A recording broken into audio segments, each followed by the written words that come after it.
The first ever women's honor flight is back home safely. They arrived late last night in Omaha after a day of exploring Washington, D.C. Our own Megan Conway went with them on the trip and has more from our nation's capital.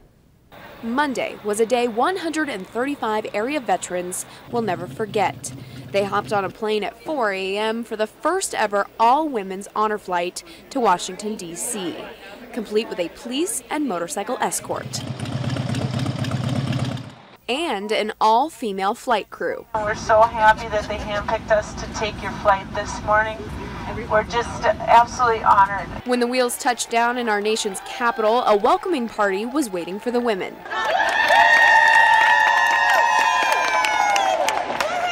Throughout the day, there would be visits to numerous memorials and monuments, like the World War II, Lincoln, and Korean War Veterans Memorials.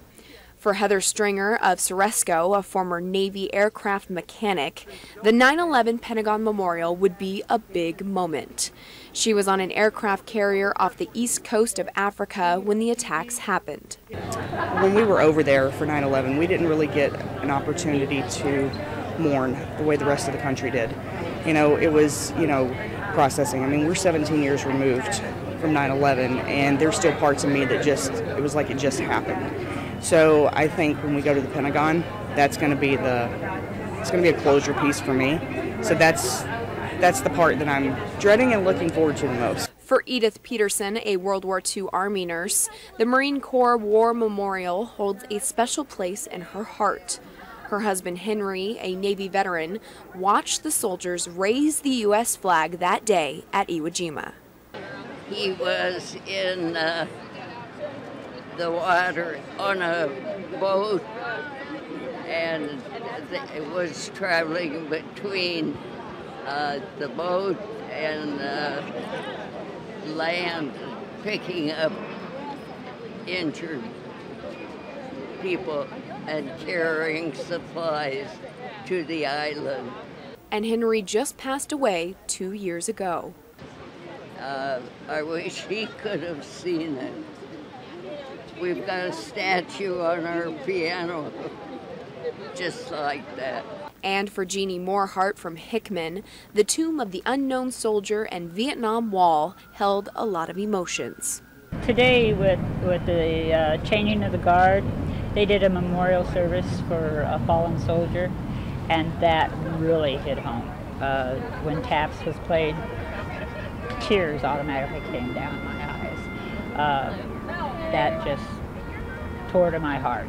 And I have two friends that are on the wall here, and that's going to tear me up when I go over to see the wall. All of the women had incredible stories, like Angela Naiman of Hebron, who shared with me why she decided to join the military. The deciding factor for me to go was I had an older brother that had been there and returned home safely. But while he was over there the whole time, I kept thinking, with me being a nurse, if something would have happened to him, I thought, I want to be there to help. And so I volunteered.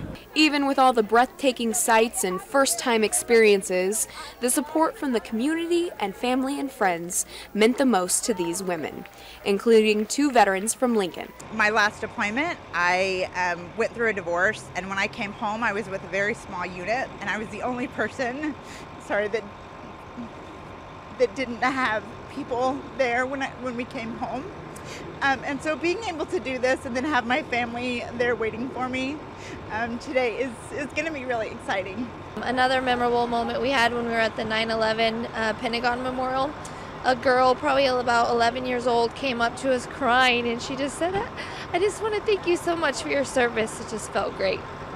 And that support continued as the women arrived back in Omaha that evening.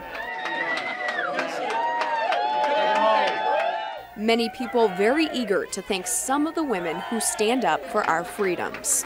Reporting in Washington, D.C., Megan Conway, Channel 8 Eyewitness News. All right, thank you, Megan. And I know she told me she felt honored to be able to go on this flight, but even more importantly, to be amongst a group of women who helped make sure that we have our freedom here in the United States.